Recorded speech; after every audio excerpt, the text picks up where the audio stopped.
Welcome to the Deep Dive. Today, we're really getting into it, unpacking a very thoughtful conversation. It's titled Pasted Text, and it was contributed by you, Mythobyte. Yeah, it's a great piece. Think of this as us trying to, pull out the core insights from this moment of reflection and, encouragement. Getting to why it clicks, why it resonates. Exactly. Our mission here is basically to distill what makes this dialogue work and help you see what really stands out from it. So the whole thing kicks off with Sadie sharing a feeling that, honestly, I think most of us have had.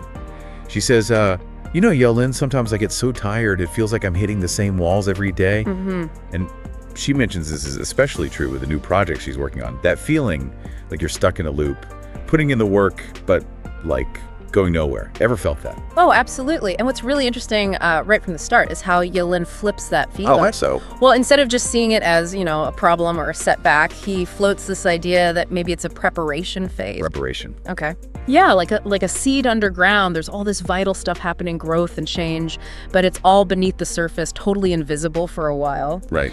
And we often, we really discount that internal work, don't we, when things feel stagnant on the outside? We just see the lack of visible progress and get, pretty down about it. Yeah, that makes sense. Yeah. But Sadie then brings up the tricky part of that, the bit that really eats away at you. She says, but not knowing when that sprouting will happen is what makes a person lose hope. It feels like that light will never appear.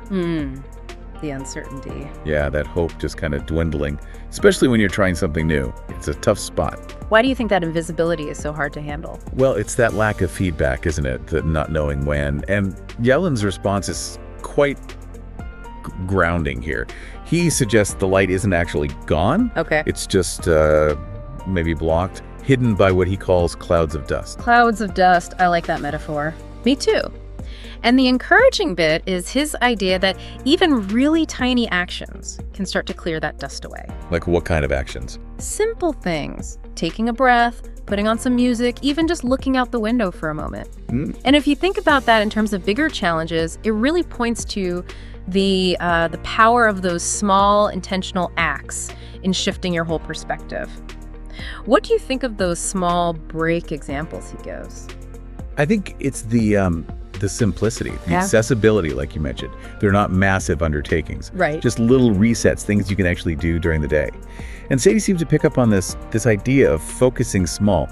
She realizes sometimes we focus so much on the size of the problem that we miss the small beauties around us, whereas maybe the solution lies in those small details. Exactly, like troubleshooting something really complicated. Yeah. And the fix turns out to be some tiny setting you just completely overlooked. Totally, it's so often like that. And then Yalın brings up something else, something that I think really fuels that feeling of being overwhelmed. What's that? He talks about this obsession we have with being perfect. It's like everything needs to happen instantly and flawlessly. The perfectionism track. Right. He contrasts that pressure with, the reality of life, which is messy. It involves stumbles, falls, learning curves. How much do you reckon that pressure, that need for instant perfection, actually hinders us? Stops us from even trying or pushing through when it gets hard? Oh, massively. It can be paralyzing, can't it? That fear of not being good enough straight away. Yeah. And Sadie then puts words to that feeling of just being completely wiped out. She says, that courage to try again sometimes disappears, though.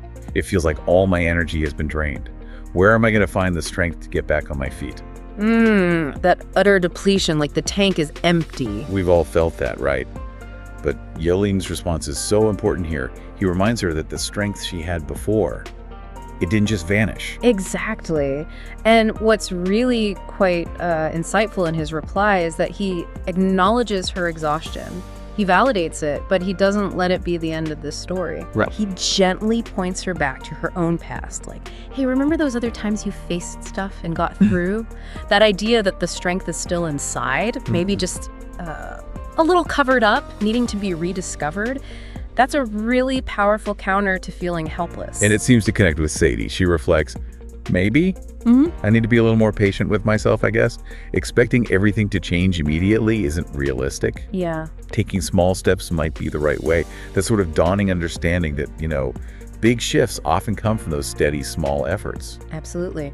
And Yalın reinforces that beautifully with the marathon runner analogy. Oh, yes. What works so well there is how it just normalizes the need for sustained effort.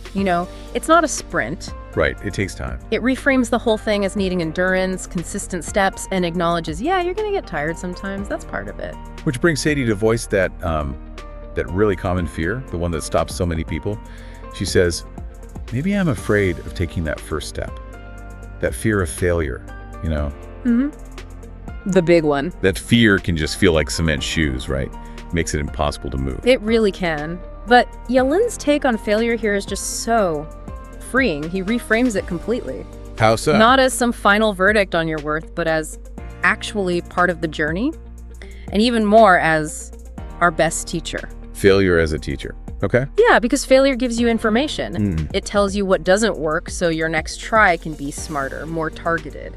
Thinking of it like that as learning, it can totally change how you feel about taking a chance. That's a huge mental shift, isn't it? And Sadie seems to really take that on board. She interprets his advice like this.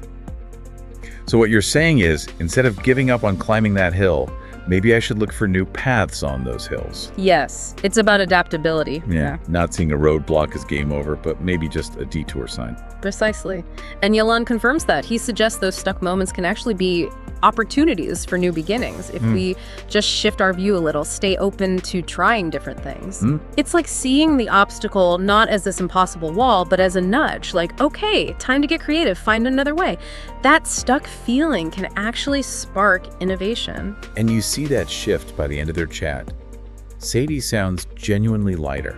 She says, this conversation has been good, Yalın. It feels like that weight on me has lifted a little. I think I'm starting to see that glimmer of hope again. It's amazing, isn't it, how just talking it through, getting a different perspective can make such a difference internally. It really is. And Yalın's final thoughts really bring it home.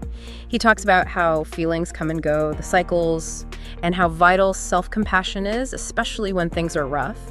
He circles back to that idea that the inner strength is always there, but sometimes we just need to stop and breathe to refresh that belief that everything will get better. Right, kind of nurture your own resilience. Exactly. It highlights how much our internal talk matters. So looking back at this whole exchange between Sadie and Yalın, I think the biggest takeaway for me is really about the power of perspective.